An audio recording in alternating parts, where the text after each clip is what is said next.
సంవత్సరం అయింది చంద్రబాబు నాయుడు గారి నాయకత్వంలో ఆంధ్ర రాష్ట్రంలో కూటమి ప్రభుత్వం ఏర్పడి.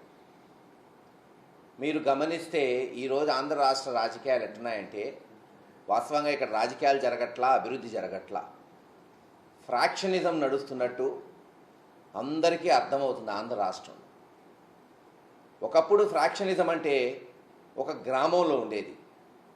ఆధిపత్య పోరు కొరకు ఒకళ్ళ మీద ఒకళ్ళు కేసులు పెట్టుకునేవాళ్ళు. అది దాదాపు మరి గొడవల వరకు, హత్యల వరకు పోయిన దాఖలాలు రాయలసీమలో కానీ పల్నాడులో చూసాం. బాంబు దాడులు కానీ, రిగ్గింగ్లు కానీ.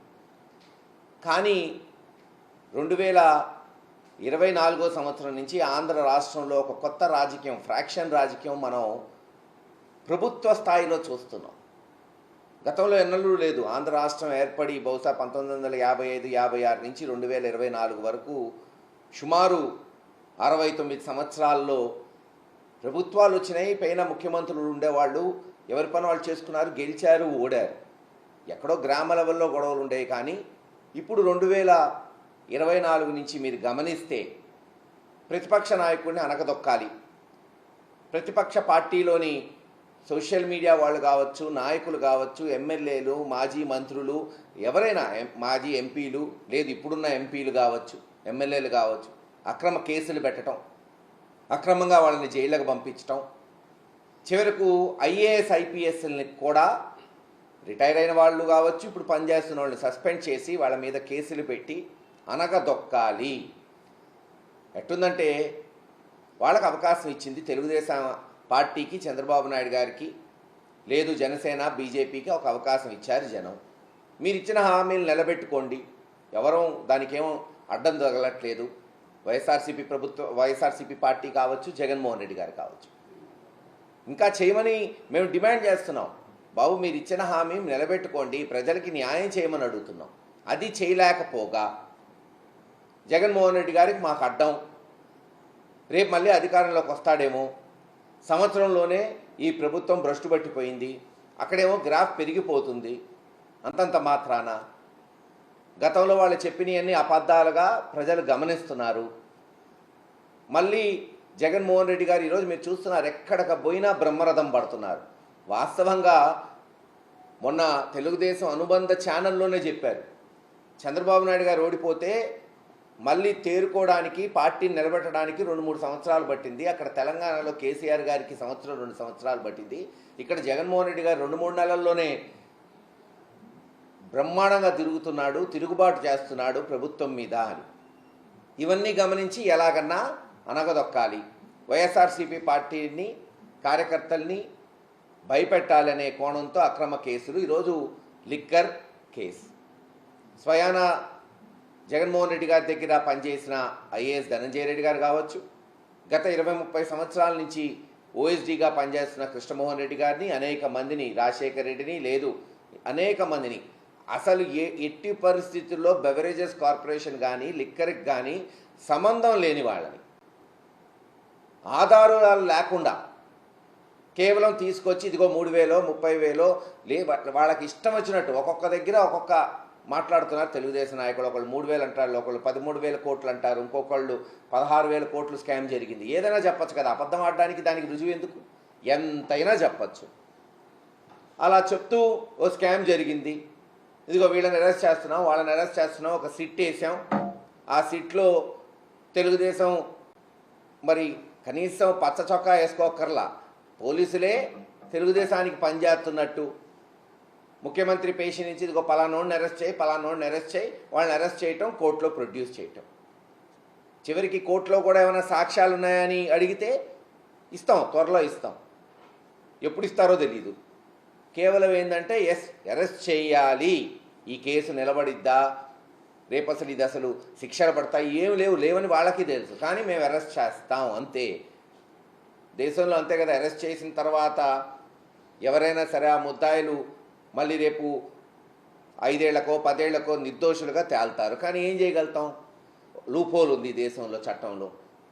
అలా ఈరోజు జగన్మోహన్ రెడ్డి గారిని వాళ్ళ సొంత మనుషుల్ని అరెస్ట్ చేయటం, ఇంకో కొంతమంది ఛానళ్ళు జగన్మోహన్ రెడ్డి గారిని కూడా అరెస్ట్ చేసేస్తాం, బిగ్ బాస్ వరకు వెళ్ళిపోతాం, తాడేపల్లి వరకు వెళ్తాం. గతంలో కూడా ఇదే జరిగింది. ఒకసారి మన జ్ఞాపక శక్తిని ఒక 10-15 సంవత్సరాలు వెనక్కి తీసుకురండి. 2010 సంవత్సరంలో కూడా ఆ రోజు కాంగ్రెస్ పార్టీ, మేము కూడా ఆ రోజు ఆ పార్టీలోనే ఉన్నాం, ఎంతో పదిలంగా ఉంది రాష్ట్రంలో. 40% ఓటు బ్యాంక్, 40-40%తో జగన్మోహన్ రెడ్డి గారు తన సొంత పార్టీ పెట్టుకుంటే చిలక్కి చెప్పినట్టు చెప్పారు కాసు కృష్ణారెడ్డి గారు, వాళ్ళు ఎవరి ఇష్టం వాళ్ళు ప్రజాస్వామ్యంలో అక్రమంగా కేసులు పెట్టద్దు అని. విన్నారా? ఎలా ఏం జరిగింది? 40% ఓటు చేరున్న కాంగ్రెస్ పార్టీ 2% వచ్చింది ఆంధ్ర రాష్ట్రంలో. అక్రమంగా జగన్మోహన్ రెడ్డి గారిని అరెస్ట్ చేసి అక్రమంగా జైల్లో పెట్టి 16 నెలలు ఏమన్నా తేలిందా? ఇప్పటివరకు 15 సంవత్సరాలు అయింది. అవే మళ్ళీ రిపీట్. మొన్న కూడా చెప్పా, సేమ్ అదే రిపీట్. అదే పత్రికల్లో అదే రకంగా తప్పుడు రాతలు, అబద్ధపు రాతలు, చెప్పిందే చెప్పటం, దాని మీద విశ్లేషణలు పెట్టడం, అరెస్టులు చేయటం, కేసులు పెట్టడం. తుడిచిపెట్టుకుపోయింది కాంగ్రెస్ పార్టీ ఆంధ్ర రాష్ట్రంలో. రేపు అదే జరగబోతుంది తెలుగుదేశం పార్టీ. అవకాశం ఇచ్చింది ప్రజలు మంచి చేయడానికి, అది వదిలేసి ఇచ్చిన హామీలు నిలబెట్టుకోవటం అది తుంగలో దొక్కేసి ఈరోజు కేవలంగా అభూత కల్పన కల్పిస్తూ, అప్పుడేవో బ్రాండ్లు ఉన్నాయి అమ్మేశారు, మరి ఈరోజు అదే బ్రాండ్లు వస్తున్నాయి కదా. ఈరోజు జగన్మోహన్ రెడ్డి గారి హయాంలో ఉన్న బ్రాండ్లే ఈరోజు వచ్చినాయి. మహా అయితే ఇంకో 2-3 యాడ్ అయినాయి అంతే. పోనీ ఆ బ్రాండ్లు ఏమన్నా అమ్మకుండా ఉన్నారా? బ్రాండ్లు అనేది ఎవరైనా పెట్టచ్చు, మార్కెట్లో ఎవరైనా కొనుక్కోవచ్చు. మరి అవే వస్తున్నాయి, ఇంకా ధర ఎక్కువకు వస్తున్నాయి. ఆ రోజున వైన్ షాప్స్ అంతా ప్రభుత్వం నడిపింది. ఎక్కడా వైఎస్ఆర్సీపీ నాయకులకు కానీ ఎమ్మెల్యేలకు కానీ దానికి సంబంధమే లేదు. రెంట్లు గవర్నమెంట్ కట్టింది, ఎంప్లాయీస్, కాంట్రాక్ట్ ఎంప్లాయీస్ జీతం గవర్నమెంట్ ఇచ్చింది, ధరలు ప్రతి బాటిల్ అమ్మింది ప్రభుత్వమే. ప్రభుత్వ అధికారుల కనుసన్నల్లో జరిగింది. అంటే డిపో మేనేజర్ల దగ్గర నుంచి ఎన్ని వేల మంది ఎక్సైజ్ స్టాఫ్ దాంట్లో ఇన్వాల్వ్ అయి ఉంటారు చెప్పండి. అంటే వాళ్ళు ఎవ్వరూ తప్పు చేయలేదంట, పైన ఒక్క ముఖ్యమంత్రి గారితో. అదెట్ట కుదిరిద్ది? అసలు ఏమన్నా అర్థం ఉందా దీంట్లో? ఈ రోజున మరి ఎవరు నడుపుతున్నారు వైన్ షాపులు చెప్పండి? ప్రతి తెలుగుదేశం ఎమ్మెల్యే వాటా లేకుండా ఒక వైన్ షాప్ ఉందా? తెలుగుదేశం కార్యకర్తలు నాయకులు లేకుండా ఒక వైన్ షాపులో ఒక బాటిల్ అన్న అమ్ముతున్నారా?